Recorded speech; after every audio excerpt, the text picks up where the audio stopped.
Good morning, good afternoon, good evening. This is Norbert Bokor, your global family nutritionist. Today, I want to talk to you about vaccines and immunity.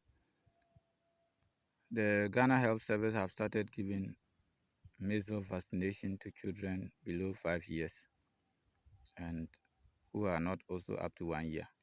And the vaccines are always given to children or individuals within certain age category.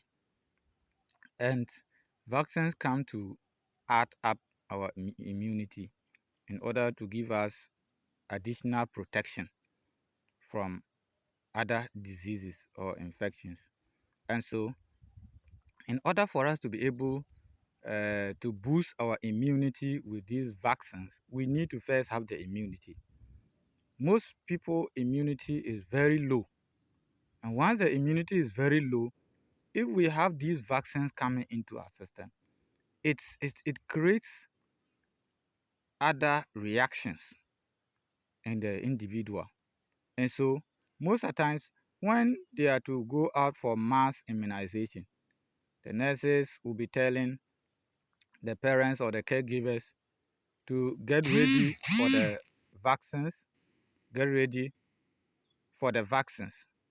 But they are not always able to tell the parents to give their children nourishing meals, nourishing diet, to be able to boost or to uplift their immunity so that when the vaccine comes, it will come and boost the immunity that they already have. That's why many people, when they are vaccinated, they begin to have these reactions from these vaccines. And we need to also know that when the vaccines enter into the body, it's like a stranger going to a place. For example, if you are in your house and you have a visitor, or you have a stranger coming to stay with you, or you are at your workplace and you have a new employee coming in, definitely you have everybody will have some kind of reservations about this person, even if the person is so friendly at the beginning, very kind and all those, but people will still definitely have their reservations until over time then people build confidence to relate properly with this person, though the person may come to help them address their problem, solve their problem, increase their productivity, but people will still have reservation. The same thing with a vaccine.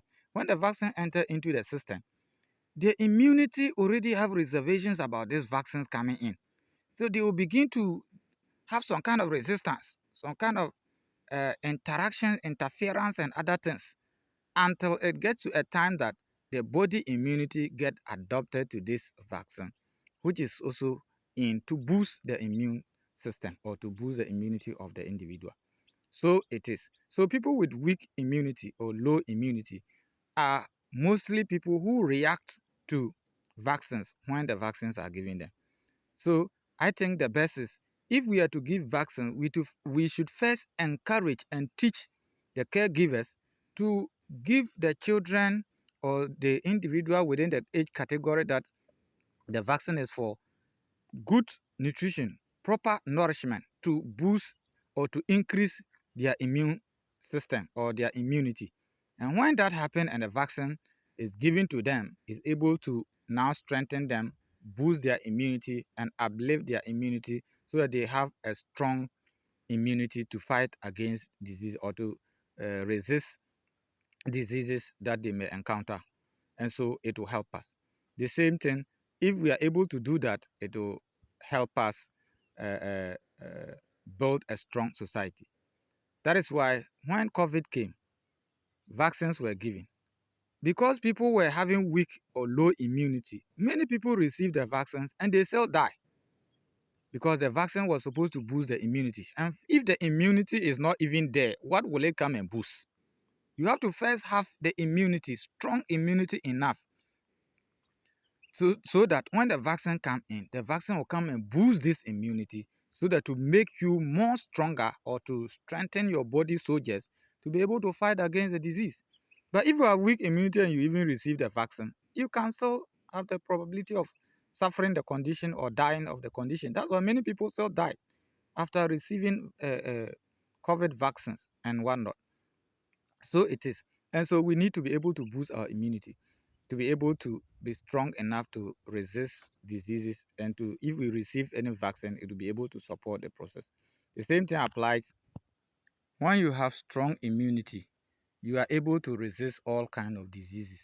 When a disease, a virus or pathogen or whatever enters into your system, when you have a strong immunity, the body immunity will fight that virus and kill it, and so it will not survive. But when your immune system is weak and the virus or whatever disease causing organism enters into your system, it will first weaken your immunity. And when it weakens your immunity, then it will overpower you and begin to multiply.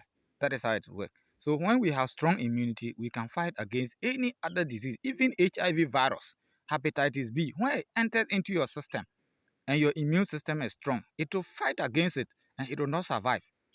But if your immune system is weak, it will definitely overpower it, because when the virus enters into your system, it begins to find ways to battle against your immune system so as to overpower your immune system. When it overpowers your immune system, that's where it will begin multiply. Then you begin seeing the signs and symptoms of that particular condition. So that's why we need to build strong immunity, so that when we receive any vaccine, the vaccine will boost our immunity to be more stronger enough to fight against any other disease or disease-causing organism in our body. Thank you. God bless you. Follow me on TikTok, YouTube, and Facebook, and share with others.